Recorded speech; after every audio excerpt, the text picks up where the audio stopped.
Hello, je suis Adriana, rédactrice web SEO et copywriter depuis 2018. J'ai créé mon entreprise La Plume d'Adriana en 2021. Au quotidien, je développe la communication digitale des entreprises que j'accompagne avec le savoir et le savoir-faire qu'imposent les moteurs de recherche sur le web pour faire la différence. Plumania aborde l'entrepreneuriat avec une vision à 360 degrés. Vous souhaitez inspirer votre business pour développer ou affiner votre stratégie en entreprise? Seul ou en compagnie d'entrepreneurs inspirants, je vous fournis les clés pour écouter vos ambitions. Les épisodes répondent à des problématiques ciblées avec des solutions efficaces pour une mise en place rapide dans votre business. À présent, prenez place et let's go pour le démarrage de ce nouvel épisode. Enjoy! Hello Marc, comment vas-tu? Bonjour Adriana, je vais bien, je te remercie. Le contexte de l'eau est un petit peu particulier, comme tu dois en entendre parler dans la presse actuellement. On va développer un petit peu tout ça à travers notre conversation. Exactement, et c'est tout l'intérêt de ta venue aujourd'hui sur Plumania. Je te remercie d'avoir répondu présent pour communiquer autour des enjeux liés à la gestion de l'eau. Il me semble qu'il y a un certain degré d'urgence à agir pour la préservation des ressources. Mais avant de rentrer dans le vif du sujet, est-ce que tu pourrais te présenter en quelques mots et nous dire qui tu es? Je m'appelle Marc Laviolette, je suis dans ma 58e année, donc d'un point de vue professionnel, je suis plutôt vers, je dirais, la dernière partie de ma carrière. J'ai 2 enfants, j'ai la chance d'habiter dans une belle région défunte Picardie, maintenant Hauts-de-France, à laquelle je suis très attaché, où on retrouve la nature qui m'est chère, que ce soit l'eau, la forêt et puis tout le reste. Je suis membre aussi d'une AMAP, ce qui est important, et puis je suis un passionné de pêche en eau douce. En termes d'études, j'ai commencé par des études de géomètre, ensuite j'ai complété ma formation par un DUT génie civil, et ça remonte déjà à quelques années. À cette époque-là, les années 90, il y avait le boom de la micro-informatique dans les entreprises. J'ai fait aussi une licence informatique appliquée au génie civil. C'est ce qui m'a permis de trouver mon premier emploi. Tu as un parcours professionnel très riche, très diversifié. Ça fait quelques mois que nous nous connaissons à présent et je t'avouerai que quand nous nous sommes rencontrés, ce qui a capté mon attention, c'est la richesse justement de ton parcours et ton engagement autour de la préservation des ressources. Est-ce que tu pourrais nous expliquer quelle est la raison d'être de ton entreprise et ce qui t'a amené à l'entrepreneuriat? Pour en revenir un peu à mon expérience professionnelle, j'ai pas mal travaillé pendant mes études. Donc avant de rentrer véritablement dans le monde professionnel, j'ai travaillé dans les travaux publics en tant que géomètre, j'ai fait du VRD, des sols sportifs, de la canalisation en eau potable, en assainissement, en eau pluviale. Et puis, comme je l'ai dit précédemment, donc c'est le dernier diplôme que j'ai obtenu qui m'a permis en fait d'obtenir mon premier job, et c'est là où je suis rentré dans le domaine de l'eau pour ne plus jamais le quitter en fait, puisque c'est un milieu qui me passionne complètement. Donc j'ai commencé en fait par travailler dans une entreprise qui construisait des stations d'épuration, donc qui servent bien sûr à épurer l'eau qu'on utilise, afin de la rendre admissible par le milieu récepteur. Donc j'ai fait ça pendant 5 ans. La raison de ma venue, comme on l'a dit tout à l'heure, c'était l'informatique en fait. J'ai accompagné aussi des gens à cette transition informatique à l'époque, passer les secrétaires de la machine à écrire au traitement de texte, des choses comme ça, ou des techniciens qui connaissaient bien leur travail, mais leurs outils jusqu'à présent, c'était la planche à dessin, la calculatrice, et voilà, il a fallu les aider, les rassurer, les accompagner et les aider à se familiariser avec cette informatique. Et là, tu mets le doigt, si je peux me permettre, sur une certaine nostalgie en fait que je garde de cette époque. Bon, à l'époque, j'étais adolescente, mais j'ai connu la machine à écrire et c'est vrai que j'en garde un super souvenir et ça a dû être un sacré challenge à ton niveau de réussir à guider les organisations, les entreprises, les collaborateurs d'entreprises vers cette nouvelle ère informatique qui s'installait à l'époque. Complètement. C'était une première expérience, on va dire comme cela. Donc j'ai fait ça pendant 5 ans. Et puis ensuite, le contexte a évolué, a changé, et j'ai rejoint un grand groupe de Grémont France Assainissement qui voulait aussi se lancer dans la construction des usines de traitement d'eau pour, je dirais, les petites et moyennes tailles d'installation. Le challenge qui m'intéressait, en fait, c'était de créer une entreprise de toutes pièces, certes en tant que salarié, puisqu'on a été regroupé à 400 personnes. Et j'étais jeune à l'époque, donc j'avais un petit bagage en termes d'expérience et je souhaitais justement rejoindre un grand groupe qui maîtrisait tout ce qui était le traitement et profiter, bénéficier de l'expérience acquise pour mettre en place des choses et développer donc cette entreprise. Donc j'ai fait ça en fait pendant 26 ans. J'ai gravi les étapes. J'aime bien utiliser cette image d'une personne qui composait plusieurs services. À la fin, quand je l'ai quitté au bout de 26 ans, dans un service, il y avait plusieurs personnes. Ça montre un petit peu le chemin parcouru sans pour autant parler forcément d'argent, de chiffre d'affaires, etc. De technicien, je suis devenu expert. D'expert, je suis devenu manager. J'ai été formé énormément, comme on l'a dit tout à l'heure. Hein, donc c'est ma passion, l'eau. Donc forcément, j'ai toujours cette soif d'apprendre intacte. Joli jeu de mots. J'aime beaucoup. Oui, bah, j'en ferai d'autres. Au bout de ces 26 ans, bon, j'avais peut-être fait un petit peu le tour en termes de construction. Bon, moi, je suis un technicien à la base voilà, j'aime bien mettre les mains dans le cambouis. Donc là, on parle de pollution. J'ai souhaité, pour compléter ma formation, passer de l'autre côté et puis se dire, c'est bien beau, on a des installations, elles sont neuves, mais maintenant, il faut mettre des gens derrière pour les faire fonctionner au quotidien. Dans le groupe dans lequel j'étais, je pensais pouvoir passer de l'autre côté, en fait, ce qui n'a pas pu se faire pour tout un tas de raisons. J'ai décidé de quitter ce groupe-là et j'ai rejoint une autre entreprise plus familiale qui m'a recruté en fait pour créer une agence eau. C'était un petit groupe en développement qui avait déjà 2 agences et qui souhaitait en créer une 3e. À l'image de ce que j'avais fait dans la précédente entreprise, en tant que salarié, encore une fois, à l'aide de services support, j'ai créé une agence de toutes pièces et en 4 ans, il y avait une dizaine de personnes, un chiffre d'affaires intéressant. Donc, l'activité était lancée. Le but de cette entreprise, c'était d'exploiter les réseaux d'eau potable, d'eau usée, d'eau pluviale, voire d'eau industrielle, et puis de faire un petit peu de travaux. Voilà. Donc, à l'issue de cela, l'entreprise a évolué dans le bon sens et en fait, on m'a confié une tâche qui ne correspondait plus tellement à mes attentes. Donc, j'ai souhaité la quitter pour développer ma propre entreprise. Déjà, entre la première et la deuxième entreprise, l'idée m'était venue, m'avait effleuré de créer ma propre activité. Mais le frein à l'époque, c'était justement de peut-être manquer un petit peu de compétences dans le domaine de l'exploitation des installations. Et sur la base de cette expérience, à ton sens, qu'est-ce que la gestion de l'eau aujourd'hui? Aujourd'hui, j'aime bien établir un parallèle avec les gens qui nous ont précédés, nos anciens, comme on le dit. J'ai toujours en mémoire les quelques mots de ma grand-mère qui me disait « Quand j'ai vu l'eau arriver au robinet, ça a été une véritable révolution ». Et on s'en rend pas compte, mais c'est vrai qu'on vient de tellement loin et pourtant c'est pas si ancien. Je pense que ça doit faire à peu près une 50aine d'années qu'on a cette chance de pouvoir ouvrir simplement le robinet et voir de l'eau potable qui coule, ce qui n'est absolument pas le cas aujourd'hui encore dans certaines parties du monde. Absolument. J'entendais cette dernière me dire toute la difficulté à s'approvisionner en eau avant que l'eau n'arrive au robinet. Donc pour eux, c'était une véritable révolution. Aujourd'hui, ce qu'on a peut-être oublié, c'est que l'eau est un bien précieux. C'est vrai que c'est devenu tellement facile d'ouvrir un robinet puis que l'eau coule qu'on n'y porte peut-être plus suffisamment attention. Parallèlement à cela, dans les années 90, le changement climatique a été observé. Il est galopant aujourd'hui, on le voit bien, on va en parler plus en détail tout à l'heure. On sait depuis les années 90 que de toute façon, on va avoir de moins en moins d'eau, donc il faut absolument agir, d'une part pour faire prendre conscience aux gens que c'est un bien précieux, et d'autre part, l'économiser, tout simplement, en termes de ressources pour pouvoir la perpétuer pour les générations à venir. Dans cet ordre d'idées, il faudrait peut-être favoriser dans ce cas-là une utilisation plus raisonnée de l'eau?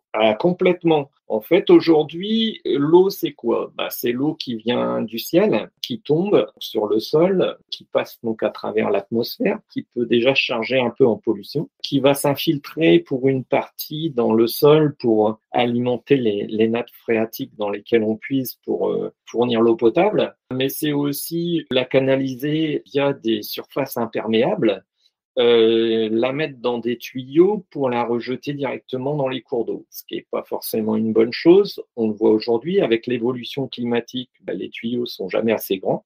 Je vais pas revenir sur toutes les catastrophes qu'on a vues ces dernières années. Et puis d'autre part, pourquoi rendre imperméable encore une fois toutes les surfaces? C'est peut-être simplement un confort pour lequel il va probablement falloir changer un petit peu notre regard par rapport à cela. Ensuite, l'eau, on l'utilise, on la pollue, elle peut être aussi polluée accidentellement. Et puis, donc, faut la dépolluer. Mais la dépolluer, c'est quoi quand on parle d'une station d'épuration? C'est la rendre finalement admissible par le milieu récepteur. Aujourd'hui, une station d'épuration ne sort pas une eau qui est potable. Il reste un certain nombre de choses. On en parle aujourd'hui, notamment en ce qui concerne tout ce qui est micropolluant, tout ce qui est résidus médicamenteux, d'une part, et autres qui peuvent aussi générer des problèmes en termes de contamination. Et donc, il y a aussi l'aspect eau industrielle. Pour faire une petite cartographie de l'eau, aujourd'hui, sur le volume global de l'eau consommée en France, 50% est utilisé pour l'agriculture, 35% environ pour le domaine industriel, et 15% pour nos besoins, nous particuliers, au quotidien de notre hygiène, se faire à manger, voilà, ce que tout le monde connaît bien. À partir de cela, il faut absolument donc prendre conscience que cette eau est un bien précieux et l'économie. Dans ce cas-là, j'ai une déduction logique qui me traverse l'esprit sur la base des chiffres que tu viens de nous communiquer. Ce qui retient mon attention, c'est les 15% utilisés par les particuliers consommateurs. On a le sentiment, dernièrement, que les particuliers sont censés faire des efforts relativement stricts pour réussir à mieux gérer l'eau au sein de leur logement, par exemple. Mais qu'en est-il des organisations, des collectivités, des entreprises qui ont une part si importante sur la gestion de l'eau? Alors déjà, ce qu'il faut savoir, c'est que le domaine agricole est un gros consommateur d'eau, comme on l'a dit tout à l'heure. Et il est essentiel. C'est un domaine qui est essentiel pour pouvoir nous alimenter. Il a une part très importante en termes de réponse à un besoin alimentaire. Tout à fait. À partir de là, il faut aussi, l'INRA, l'Institut de recherche en agronomie, développe aussi des semences, des graines qui consomment moins d'eau. Je pense néanmoins que tout le monde en a entendu parler au niveau du maïs, par exemple, pour l'aspect agricole. Alors, pour l'aspect industriel, on peut avoir un besoin d'eau pour le process industriel. Et une eau pour un process industriel n'a pas forcément besoin d'être potable. Pour pouvoir faire un jean délavé, de mémoire, il me semble qu'il y a tout un processus de délavage du tissu qui s'applique, qui nécessite de l'eau. Exactement. À partir de cette donnée-là, on parle plutôt eau brute. Donc, il faut savoir, une eau brute, elle n'est pas potable. Pour autant, elle ne risque pas de créer des nations ou des choses comme ça. Donc, il faut absolument que les industriels réfléchissent eux aussi à comment mieux utiliser l'eau pour leur process et de quelle eau ont-ils besoin également. On voit bien que tout est lié dans la mesure où l'eau de pluie tombe. Les industriels, certains le font déjà, d'autres peuvent y réfléchir, ont tendance à capter cette eau finalement pour l'utiliser dans ces process. Mais cette eau-là, on peut peut-être aussi la recycler, c'est-à-dire tourner en circuit fermé. Au lieu de la déverser pour qu'elle soit traitée et repartir dans le milieu naturel, on pourrait très bien imaginer, pourquoi pas, la traiter suffisamment. Tu faisais référence au lavage tout à l'heure, donc l'enlever de tout ce qui est matière savonneuse, détergent, et puis la réinjecter dans le process, qui permettrait déjà d'éviter de prélever sur la ressource et de tourner en circuit quasi fermé.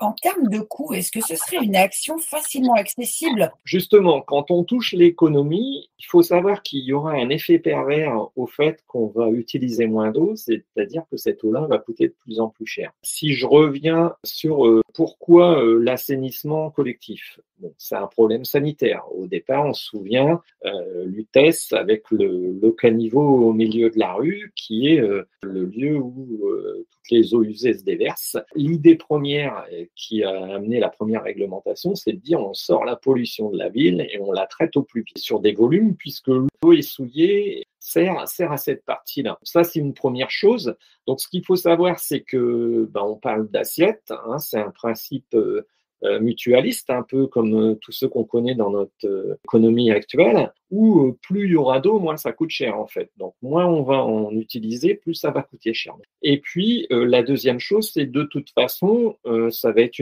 un moyen aussi entre guillemets de sanctionner les activités par rapport aux réglementations qui existent, de dire de toute façon, si vous consommez trop d'eau, vous allez être pénalisé, vous allez avoir des amendes ou des choses comme ça. Donc de toute façon, aujourd'hui, les entreprises ont tout intérêt à trouver des pistes pour réduire leur impact sur le prélèvement en eau et sa pollution ensuite. Alors justement, en parlant de pistes à explorer, quel serait le conseil que tu donnerais à un chef ou une chef d'entreprise pour améliorer la gestion de l'eau dans son organisation? Comme tout procédé, pour savoir où on va, il faut savoir d'où l'on vient, et c'est les petits cours d'eau qui font les grandes rivières. À ce niveau-là, c'est déjà de faire un état des lieux. Pourquoi l'eau? Qu'est-ce qu'on en fait? À quoi elle sert?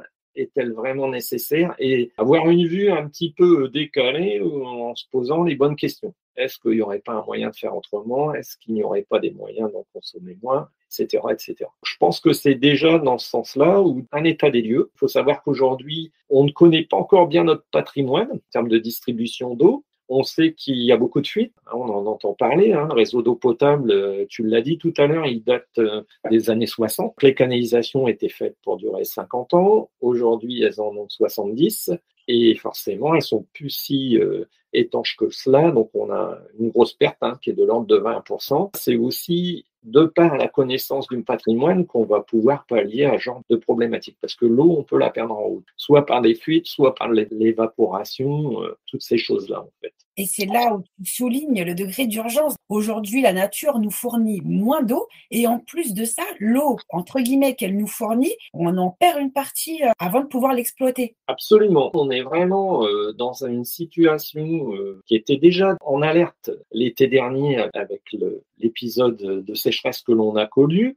C'est que en termes du cycle de l'eau, sur une année calendaire, la période hiver est une période qui permet normalement de recharger les nappes phréatiques. Et effectivement, la température baisse, on a moins d'évaporation et puis je dirais que la nature est en sommeil. Dans notre conversation, c'est vrai qu'on a un petit peu occulté la nature, mais la nature consomme beaucoup d'eau. Depuis cet hiver, là, on a tous entendu parler des périodes sans pluie de 25 à 32 jours selon les secteurs, qu'on n'a pas eu ce phénomène de recharge des nappes phréatiques qu'on aurait souhaité. Le verdict est sans appel.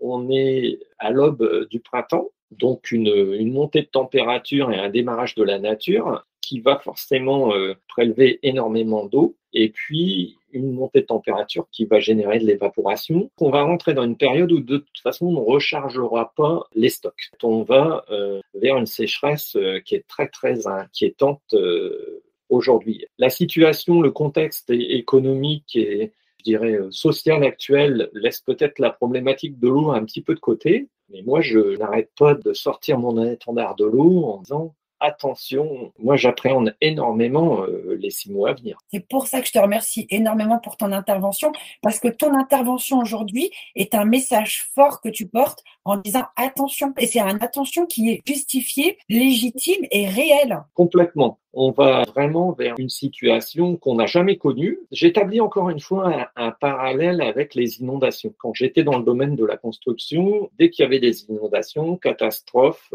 fallait faire des choses, fallait envisager des travaux. On était enthousiaste, on voulait faire plein de choses. Et puis l'inondation, en fait, on l'oublie vite. Il disparaît avec le temps. Et en fait, on n'a pas fait grand-chose par rapport à tous les projets qu'on avait envisagés au départ suite aux catastrophes que ça a causées. Pour l'eau, c'est un petit peu pareil. On en a parlé l'été dernier. Là, on en parle très peu parce que c'est l'hiver.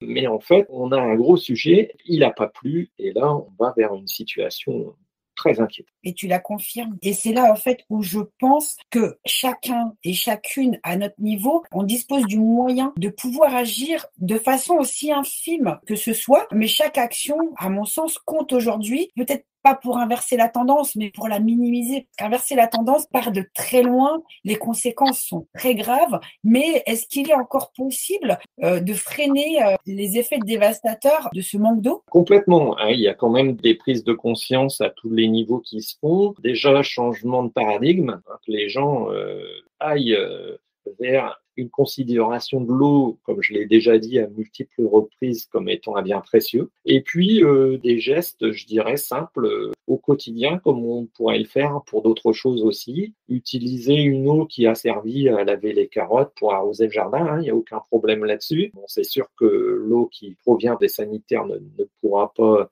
être utilisée en tant que telle. Mais voilà, il y a déjà des petites choses comme ça qui peuvent être utilisées au niveau des particuliers. Les industriels, eux, vont avoir une grosse carte à jouer. En France, il y a une réglementation sur l'eau qui est très exigeante, qui est appliquée par différentes instances. Et pour les entreprises, c'est l'ADREAL. Il y a tout intérêt à ce que les gens anticipent avant que l'ADREAL sanctionne. Il faut absolument anticiper. Aujourd'hui, le mot d'ordre, c'est anticiper. C'est déjà urgent de faire un état des lieux, de réfléchir à l'utilisation de l'eau, pourquoi on l'utilise, pourquoi aussi peut-être il n'y aurait pas d'autre solution. L'eau est un bien vital pour l'homme pour survivre, certes. Par contre, au niveau de l'entreprise, est-ce que vraiment on utilise l'eau parce que c'est le seul fluide qui est adapté, ou est-ce que c'était une solution, encore une fois, de facilité parce que l'eau était en abondance et pouvait être accessible de tous et rapidement et à moindre coût. Quelle est la marche à suivre pour un auditeur ou une auditrice qui nous écoute pour faire appel à toi afin que tu puisses justement établir cet état des lieux? Moi, j'ai tout tablé sur LinkedIn. J'ai pas voulu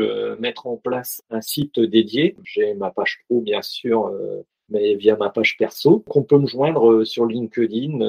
Il y a toutes mes coordonnées pour parler du sujet et puis faire un état des lieux. Donc, je peux agir aussi bien dans le domaine de l'économie d'eau potable. Je peux agir aussi pour l'assainissement, qu'il soit collectif, individuel, industriel, à tout un tas de niveaux, puisque j'ai une expérience qui est très riche et je suis à une période charnière de ma vie où je veux transmettre mon savoir. C'est important en tant que citoyen aussi de transmettre ce que l'on sait aux générations à venir. Et c'est une des raisons pour lesquelles aussi je veux créer mon entreprise, en fait. Marc Laviolette est là pour accompagner les gens en vue d'une auto-prise en charge, on va le dire comme ça. C'est beau de voir cette générosité que tu partages autant à travers tes accompagnements. On sent cette envie justement de transmettre tes connaissances qui sont, à mon sens, extrêmement importantes aujourd'hui. C'est important de pouvoir avoir des profils comme le tien qui communiquent sur leur vision de la ressource en eau, de voir ce déclin depuis ces dernières décennies. Et c'est là où il m'a paru indispensable que tu interviennes aujourd'hui pour pouvoir justement sensibiliser et guider pour explorer des pistes. Par rapport à tout ce que tu nous as évoqué, quel serait, à ton sens, le mot de la fin pour marquer la gestion de l'eau? Alors, le mot de la fin, c'est surtout de marteler un petit peu ce que j'ai dit tout au long de cet entretien, mais qui n'a pas encore fait son chemin, en fait. C'est que l'eau doit devenir un besoin précieux. Il suffit pour cela de discuter avec des gens, par exemple, d'autres continents, comme l'Afrique, discuter de l'eau avec eux et vous verrez qu'on ne l'approche pas du tout de la même façon. Donc, l'eau est un bien précieux. Et l'eau, il faut l'utiliser à bon escient et l'économiser. On est martelé actuellement de publicités, de messages fournis par le gouvernement, etc., qui nous indiquent de faire attention à notre consommation de l'eau. Et je me rends compte qu'il est possible de pouvoir instaurer dans son quotidien de petits changements qui ne sont pas dérangeants, c'est juste des façons de faire différentes qui font qu'on devient plus économe et plus responsable. Tout à fait. Moi, je souhaite mettre à disposition donc, mes compétences, parce qu'on ne fait pas des études ou des analyses pour le plaisir de faire des études. L'idée de tout cela, c'est d'être efficace, d'aller tout de suite là où il faut aller, en fait, sans perdre de temps et sans, je dirais, s'éparpiller sur des problématiques qui seraient secondaires. Mon expérience vous permettra de taper dans le mille, si je peux m'exprimer ainsi, d'une part, et d'autre part, le fait que je sois indépendant, le domaine de l'eau, on l'a un petit peu abordé tout à l'heure. On a la chance en France d'avoir les industriels qui maîtrisent, qui sont les meilleurs mondiaux dans le domaine du traitement de l'eau. Néanmoins, moi, j'ai cette indépendance par rapport à tous ces gens-là qui peut être aussi intéressante. Et puis, cette nécessité de vouloir économiser, mais à tous les niveaux. L'eau de pluie, demain, dans les prochaines constructions, prochains permis de construire, c'est un volet qui sera imposé. En fait, les gens auront obligation de récupérer l'eau. Voilà, tout le monde n'est pas au même niveau en ce qui concerne l'eau. Il y en a qui ont l'assainissement collectif, il y en a d'autres qui ne l'ont pas. Il y a vraiment tout un tas de choses à faire et à tous les niveaux. Le mot de la fin, ce sont les petits cours d'eau qui font les grandes rivières, en fait. Donc, tous à notre niveau, on est tous acteurs de l'eau. N'oublions pas que l'eau, même s'il est accessible à tous, c'est une matière complexe.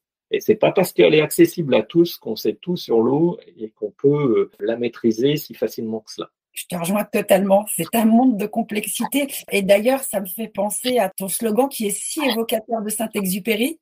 Tout à fait. Nous n'héritons pas de la terre de nos ancêtres, nous l'empruntons à nos enfants. C'est une très belle vision de Saint-Exupéry. C'est ma devise.